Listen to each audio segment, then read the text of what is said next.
Magandang hapon po mga kabalir. Dito na naman tayo ngayon sa vlog natin. Ang pag-uusapan natin ngayon, ito ay concern sa mga retirado, yung nag-retire na ba, na dumating na ang edad ng 60. So basically, pagka 60 ka na, mga kabalir, pupunta ka sa DSWD sa inyo, DSWD, at kukuha kayo ng Senior Citizen ID. Senior Citizen ID.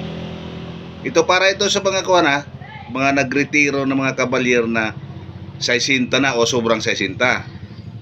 Mga kabalir, pagka na 60 na kayo o 3 months prior nga nag-60 kayo, ayusin na ninyo yung Senior Citizen ID. Yan lang ang panglaban natin pagpatunay na senior ka na. Kasi sa Senior Citizen ID, ang hingin sa DSWD yung birth certificate mo na galing PSA. Noon NSO, ngayon PSA na bago. Picture. Tapos magdala ka ng picture ID. Depende ng hiningi kung 1 by 1, kung 2 by 2, basta magdala ka para i-attach yun sa ID picture mo. Ang ID picture mo i-attach yun sa Senior Citizen ID. Kasi yung mga kabalir, ang laki ng Senior Citizen ID parang ATM rin. Ang laki. O, maliit lang. Pangpitaka yun. Ngayon, bago tayo magpatuloy, shout out muna kay Sir Litrodo Adriano dyan sa Pibao and the Veterans Federation of the Philippines, Kandahog, Palolete. Shout out kay Haklo Family diyan sa Samar. Kay Suncats diyan sa Hinatilan, Cebu. Oh, Hinatilan, Cebu, nagbigay si Suncat ng address Hinatilan, Cebu. Ngayon, patuloy tayo. Kasama po ang kanyang pamilya. Pagka once nga mayroon ka ng Senior Citizen ID, may programa kasi ang gobyerno na yung lahat ng mga tulong sa mga senior citizen hindi na ipasok doon sa DSWD. Oh, hindi na sa DSWD mga tulong, hindi na sa DSWD. Mayroong ginawang para sa mga senior na in CAC. So once nga may ID ka na sa senior, hanapin ay i-scan mo yung, i-search mo yung NCEC. Oh, National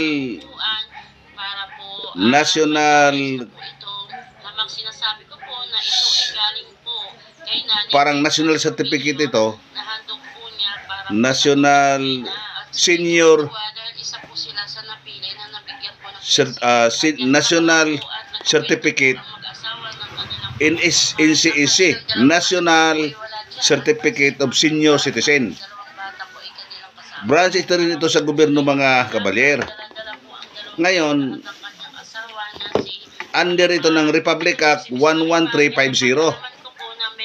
Oh, National Commission ito, ang tawag nito National Commission of Senior Citizen. I-scan mo yung i-scan mo yung NCSC, November Charlie Sierra Charlie. Lalabas yun. Lalabas sa kahit tukan mo yung cellphone mo, basta may wifi ka lang. So lalabas yung ngayon, mayroong mga tagubilin doon kung anong pindutin. Magparehistro ka kasi doon. Pag nagparehistro ka na sa NCEC, may mga tagubilin doon na dapat mo mag-fill up ka eh. Fill upan mo, parang format yun, pero nasa cellphone.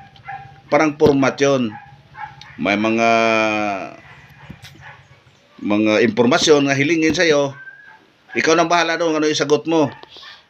Subalit, pag hindi mo na itama yung sagot mo, hindi accept yun. Lalo na yung cellphone, yung SIM card mo, hindi mo pinarehistro sa registration SIM card, hindi tanggapin yon. Ngayon, ano bang pangsyon ng NCEC?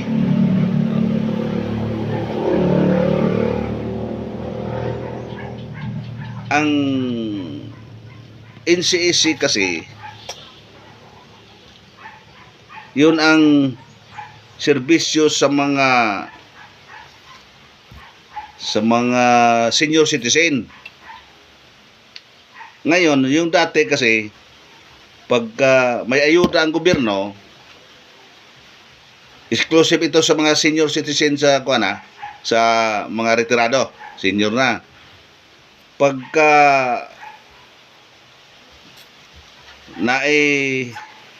rehistro ka na doon sa NCEC, huwag kalimutan yung magrehistro kayo. Lahat na mga senior citizen ID, magparehistro talaga kayo sa NCEC. Dahil ang plano ng gobyerno, ng komisyon na yon, National Commission sa Senior Citizen, lahat na tulong na ibigay ng gobyerno sa mga senior citizen, idaan dito sa NCEC. So kung makikita mo doon sa NCEC, pag pinagbuksan mo yan, sa search mo yan, pag bumukas yan, mayroong mga tagubilin doon. Yan kasi ang universal database ng NCEC. Yung NCEC website kasi yon.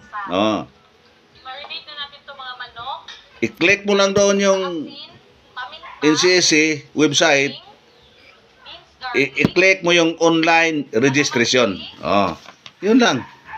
Mga kabalyer, online registration. Pag na-online, pagka naka-fill up ka na, sagutin mo lang yung mga may mga katanungan doon eh. Yung personal data mo.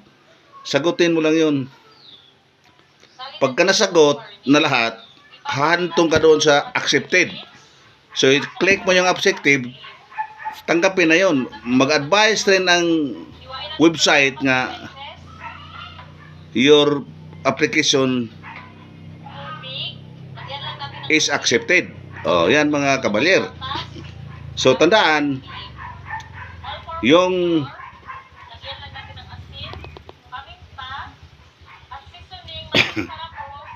yung NCEC, yan ang tinawag nga National Commission of Senior Citizen, NCEC. So kinakailangan once mayroon ka ng ID sa senior citizen, magparehistro ka doon sa NCEC. Ibuksan mo yung website at saka doon yung pag-fill up doon, ikaw na. Parang tanong yun eh, mga data mo, ikaw na mag-fill up. Siguruhin mo lang na yung pag-fill up mo, hindi magkamali-mali, lalo na yung cellphone number.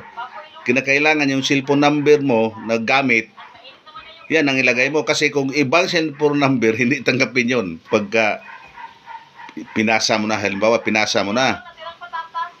So, ulitin ko,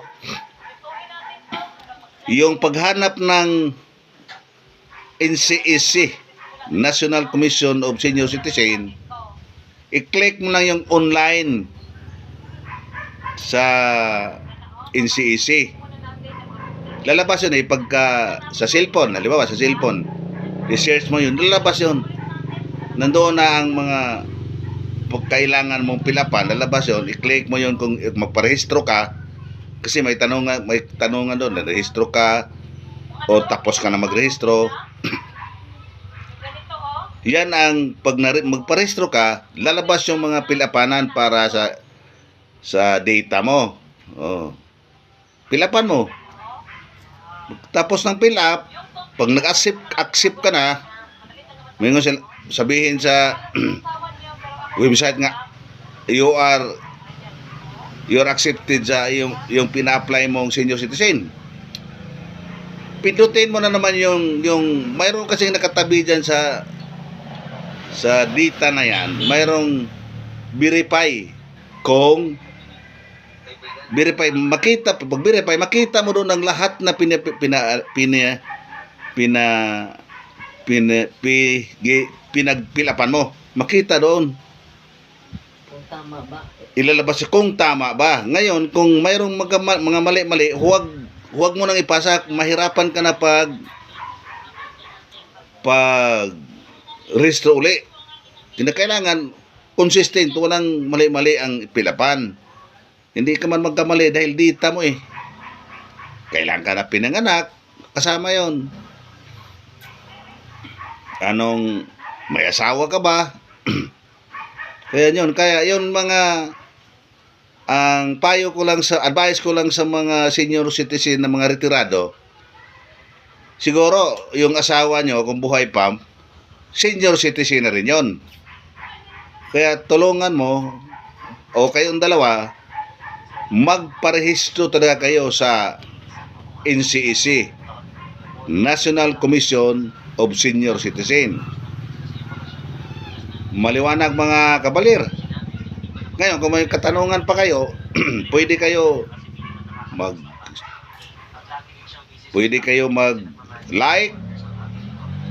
Mag-like kayo, pwede mag-share. At saka yung ano yun kamot. Tama. Pada ba?